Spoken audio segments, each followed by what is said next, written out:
Bumalik agad sa It's Showtime si Clarice de Guzman matapos maging housemate at house challenger sa Pinoy Big Brother Celebrity Collab Edition. Muling bumirit si Klang sa opening production number ng nasabing noontime show sa una niyang TV guesting.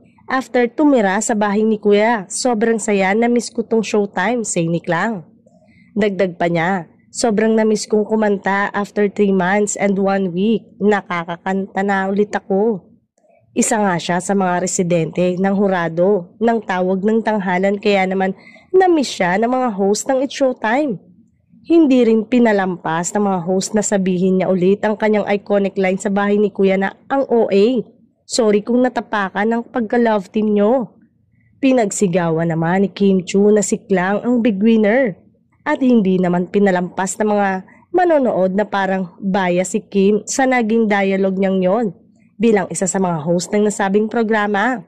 Happy rin si Vice Ganda na mas marami na ngayon ang nakakakilala at nagmamahal kay Klang at happy siya na nag-out na ito.